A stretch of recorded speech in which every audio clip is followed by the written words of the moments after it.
Assalamualaikum warahmatullahi wabarakatuh. Perkenalkan, nama saya Denny Wasita Adi, NIM 215211154 dari kelas MTS 2E. Di sini saya akan menjawab soal dari UAS Ilmu Quran dan juga Hadis. Yang pertama, urgensi ilmu Al-Quran dan juga ilmu hadis. Sebelum kita mempelajari atau memahami Al-Quran dan juga hadis, kita harus memiliki ilmunya terlebih dahulu.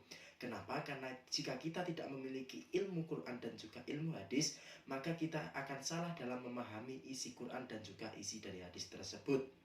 Dan akhirnya kita akan merusak kandungan atau isi yang terdapat di dalam Al-Quran maupun hadis. Nah, jadi sebelum kita memahami Al-Quran maupun hadis, kita harus memiliki ilmunya terlebih dahulu agar kita tidak salah paham dalam memahami isi dari Al-Quran dan juga hadis. Selanjutnya, perbedaan orang yang memiliki wawasan ilmu Al-Quran dan hadis dan orang yang tidak memiliki wawasan ilmu Al-Quran hadis. Tentunya perbedaannya sangat mencolok. Orang yang memiliki ilmu wawasan dalam ilmu Al-Quran dan juga hadis, tentunya mereka akan lebih berhati-hati dalam memaknai dan juga memahami isi dari Al-Quran dan juga hadis. Dan tentunya mereka akan menerima perbedaan pendapat yang ada tentang makna dari isi Al-Quran dan juga hadis, tentunya sesuai dengan tuntunan yang ada. Nah, kebalikannya, orang yang tidak memiliki wawasan ilmu Quran hadis sama sekali, mereka akan memaknai dan juga memahami isi dari Al-Quran dan juga hadis sesuai dengan nafsu mereka. Dan tentunya mereka tidak akan menerima perbedaan pendapat yang ada.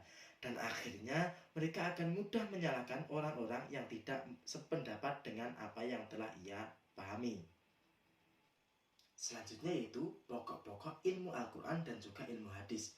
Ilmu Al-Quran adalah segala sesuatu yang mempelajari tentang Al-Quran, baik itu asbabun nuzul, tertib, pengumpulan, penulisan, membaca, tafsir, ijaz, nasih mansuh, dan juga menolak subhat yang dihadapkan kepadanya. Sedangkan materi kajian ilmu hadis disandarkan kepada sanad dan juga matan untuk diuji kebenarannya, sehingga dapat memberi keputusan pada suatu sanad atau matan hadis bahwa sanad atau matan tersebut dapat diterima ataukah ditolak. Seseorang yang memahami ilmu hadis akan dapat membedakan hadis yang sahih maupun hadis yang palsu. Selanjutnya yaitu ilmu hadis diroyah dan ilmu hadis riwayah. Ilmu hadis diroyah yaitu ilmu yang mempelajari tentang kaidah-kaidah untuk mengetahui hal ihwal sanad, matan, cara menerima dan menyampaikan hadis, sifat rawi, dan lain-lain.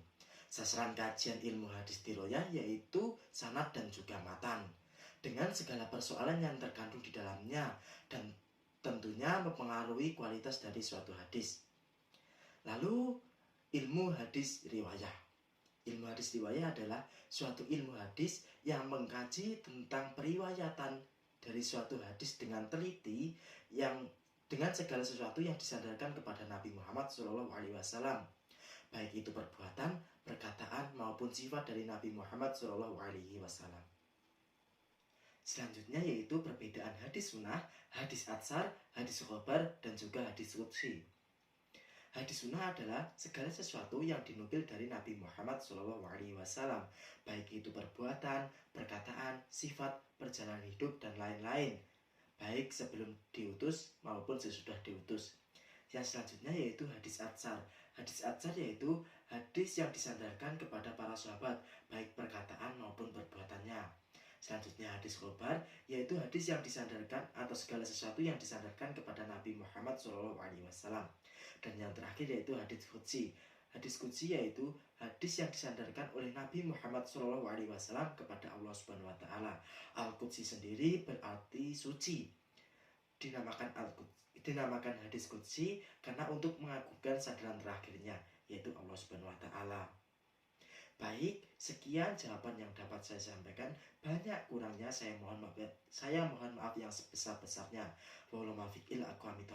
Wassalamualaikum warahmatullahi wabarakatuh.